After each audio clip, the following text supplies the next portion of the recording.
Hi friends, welcome to SK Innovations. இன்னைக்கு நம்ம என்ன பார்க்க போறோம்னா பெர்ஃபெக்ட்டா இப்படி cauliflower 65 வீட்ல பண்ணலாம்னு பார்க்கலாம். இப்போ ஒரு panல கொஞ்சமா தண்ணி சூடு பண்ணிக்கிறேன். இந்த தண்ணி ஓரளவுக்கு சூடானதும் இதுல நம்ம கட் பண்ணி வச்ச cauliflowerலாம் சேர்த்து ஒரு 2 நிமிஷம் அப்படியே வச்சிரலாம். இப்போ இந்த தண்ணில இருந்து இந்த cauliflower வடிச்சி ஒரு பவுல்ல சேர்த்துக்கலாம். தண்ணி இல்லாத மாதிரி பாத்துக்கோங்க. இப்போ இந்த cauliflowerல மசாலா பொருட்கள் சேர்க்க ஆரம்பிக்கலாம். மாவு பாத்தீங்கன்னா 2 டேபிள் ஸ்பூன் அளவுக்கு cornflour, 1 டேபிள் ஸ்பூன் அளவுக்கு அரிசி மாவு, 1/4 டீஸ்பூன் அளவுக்கு கரம் மசாலா தூள், 1/2 டீஸ்பூன் அளவுக்கு chicken 65 பவுடர் சேர்த்துக்கலாம். கூடவே கலர் நான் ஆரஞ்சு ஃபுட் கலர் சேர்த்துக்கிறேன். அது ஆப்ஷனல் தான். அடுத்து 1/2 டீஸ்பூன் அளவுக்கு இஞ்சி பூண்டு விழுது, கூடவே கொஞ்சமா எலுமிச்சை பழத்தோட சாறு சேர்த்துக்கிறேன்.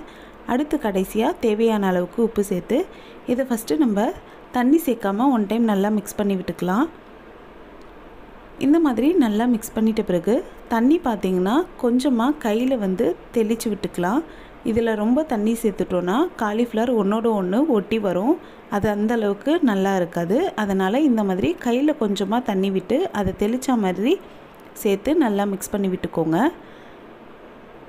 இந்த மாதிரி செய்யும்போது நமக்கு அதிகமா தண்ணி தேவைப்படாது. எனக்கு மொத்தமே பாத்தீங்கன்னா ஒரு 4 டேபிள் ஸ்பூன் அளவுக்கு தான் தண்ணி தேவைப்பட்டது. இப்போ இத நல்லா மிக்ஸ் பண்ணி விட்டுக்கலாம். இந்த காலிஃப்ளவர் 65ல மாவு பாத்தீங்கன்னா அதிகமா இருக்க கூடாது. காலிஃப்ளவர் மேல லைட்டா ஒரு கோட்டிங் இருக்கிற அளவுக்கு மாவு சேர்த்தா போதும். இப்போ இத ஊறலாம் வைக்க வேண்டாம். நல்லா மிக்ஸ் பண்ணியாச்சு. எண்ணெயில போட்டு பொரிச்சு எடுத்துடலாம். எண்ணெய் நல்லா ஹீட் ஆகிட்ட பிறகு மிதமான தீயில வச்சுக்கோங்க. இப்போ நம்ம ரெடி பண்ணி வச்சிருக்க காலிஃப்ளவரை ஒவ்வொண்ணா தனித்தனியா இந்த மாதிரி போட்டுக்கோங்க. காலிஃப்ளவர் பாத்தீங்கன்னா ஆல்ரெடி நம்ம சுடு தண்ணில போட்டுருக்கோம். இருந்தாலுமே வேகறதுக்கு கொஞ்சம் நேரம் ஆகும்ன்றதனால மீடியம் ஃப்ளேம்லயே வச்சு பொரிச்சு எடுத்துக்கோங்க. நம்ம எண்ணெயில காலிஃப்ளவரை போட்ட உடனே கலந்து விட்டுற வேண்டாம். ஒரு 30 செகண்ட் வெயிட் பண்ணலாம்.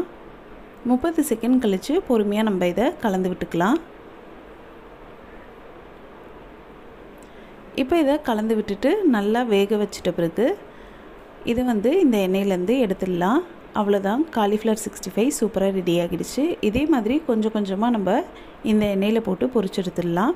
ஃப்ளேவர்க்காக நீங்க வேணும்னா கடைசியா கொஞ்சமா கறிவேப்பிலை இலைகளை இந்த எண்ணெயில பொரிச்சு சேர்த்துக்கலாம். கூடவே நீங்க வெங்காயமும் எலுமிச்சை பழத்தோட துண்டும் வச்சு சர்வ் பண்ணிக்கலாம். அவ்வளவுதான், நம்மளோட காலிஃப்ளவர் 65 சூப்பரா ரெடி ஆகிடுச்சு. நல்லா கிறிஸ்பியாவும் டேஸ்டியாவும் இருக்கும். கண்டிப்பா ட்ரை பண்ணி பாருங்க. இந்த வீடியோ உங்களுக்கு பிடிச்சிருந்தா லைக் பண்ணுங்க, ஷேர் பண்ணுங்க, கமெண்ட் பண்ணுங்க. நம்ம சேனலை ஃபர்ஸ்ட் டைம் பார்க்குறீங்கன்னா மறக்காம சப்ஸ்கிரைப் பண்ணுங்க. தேங்க்ஸ் ஃபார் வாட்சிங் ஃப்ரெண்ட்ஸ்.